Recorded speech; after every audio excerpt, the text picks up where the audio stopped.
I wanted to talk to you about slavery because, you're a black woman. You're an outspoken and I know black all about woman. slavery. I know you do, and so do I. And especially in America. Yeah. And I was thinking that, Lincoln freed the slaves and we had the Civil War and all that and starting there. And then, it was supposed to be 40 acres and a mule for every former slave. Well, that went nowhere.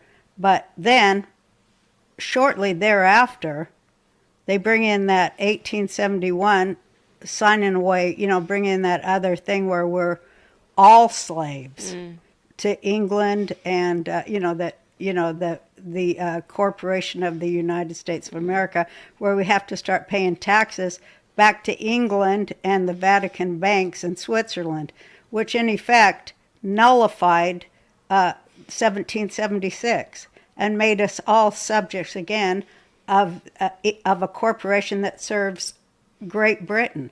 They took away our whole country and made every working class person pretty much a slave. Yeah. Our birth certificate is owned, and that's their collateral.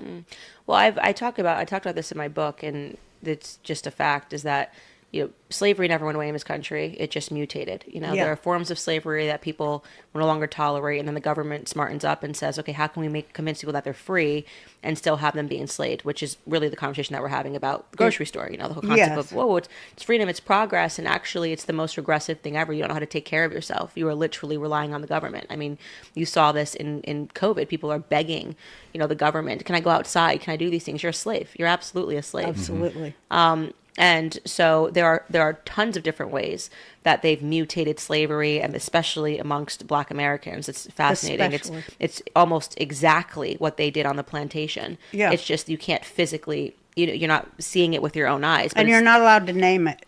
Yeah, well, I name it the whole time. It's modern slavery. I mean, it's your families are broken down, just like on during the times of slavery. You were not allowed. The men were sent away. Yep. And they're now they just are incarcerated. Yeah. Instead of working on it's not even the incarceration. It's just the father absence incentives from the welfare system.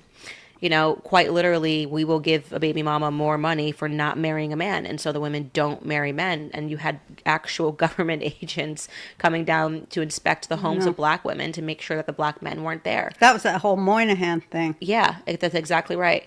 And so, to see the single motherhood rate in Black America go from 23%, which is what it was before they started all of this, the welfare industry and the Great Society Act, which is what spearheaded all of this, to now over 78%. Yeah. It's the exact same thing that happened in terms of slavery. That was a policy. Also, Black Americans can't read. You tell people that you're facing a crisis in which literally the majority of Black kids cannot read. They can't pass literacy exams, and they ignore that. Do you understand this? It was a slave code that Black Americans couldn't learn how to read, and now they've done it systematically, while telling you that it's more important that your kid feel emotional about Black Lives Matter than be able to read a book, right? And this is what they're producing. They're emotional, they have no logic, they have no ration, and they can't read.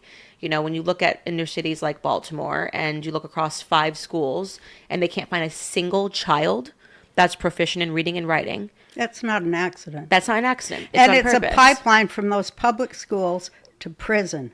And you know what they do in prison? They work for corporations for 16 cents an hour. That is part of slavery. Right. To remove the males and make them work on another plantation. Well, inevitably, when the direct correlation is when you remove fathers from the home and you have father absence, those kids inevitably turn to the streets and then they go to prison. Yeah, because they're looking for paternity. It's not like that thing inside of you that wants a dad to tell you, don't do this, don't do that. You're still going to pursue it. And so unfortunately for these kids, they pursue it in music, they pursue it in hip hop, they start listening to rappers. The rappers are talking about gangbanging, and they go and they emulate that behavior because they don't have a dad that's saying, turn that off, you don't listen to this stuff. Music that would have never been allowed in my household. Growing up with my grandfather, there's no way I could have blared the rap music, is now what they're hearing in their airwaves. So they can't read, they can't write. Don't you think there's a war on well, I think it's all just I see it all as a class war, which slavery is. Yeah, It's the idea is to keep people warm with each other so people don't see what's so obvious and what's in front of them, that they don't see that this is just a modern updated plantation with all of the exact Yes, same it is. rules. It is. And so it keeps their focus. They look around and they finish school or graduate high school and they want to know why they don't have anything, why they can't read, why they can't make any money, why they are just slaves in the system. And then they go, oh, and then the government says, oh, it's because of white people, or it's because of rich people, or, it's because of tall people, whatever it is, whatever ism they're working on. It's because of men, it's because of the patriarchy. And because these people are not rational and they don't have high intellect, they buy into it. And these are the people that you see rioting on the streets who are thinking, well, I'm going to take what's mine and grab a flat screen TV from Target because a random black person got shot. And they're being rewarded, which I feel is they're just being set up. Oh, they're just being pat on the head. But they will be eventually arrested. Yeah, of course. Or shot in the streets like dogs. Right. Because that's what they're moving us all towards, that. Right. Towards chaos in the street where, in the majority, I think that the target is black youth. I do. And working class youth. And it just makes me sick. And also they totally disguise with their CRT. They disguise the working class poor that are white. Yeah. And that's the devastation that's happening right now. I mean, it is the whole working class and the bottom of the middle class.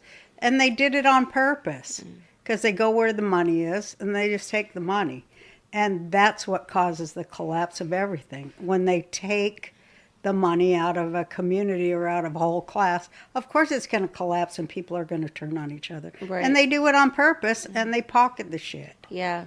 They're pocketing every dime of that Ukraine shit. Of course. There's no accountability, which makes entirely no sense. We should be able to log on to an account and see how the government spends our money. Hello, it's our There's money. no reason that we shouldn't be able to do that. If I can log in to my bank accounts and I can see every dollar I spend, the government can log into my bank accounts and see every dollar that I spend. And take it if they want it. And the IRS can, if I'm $50 off in paying them, say, this is the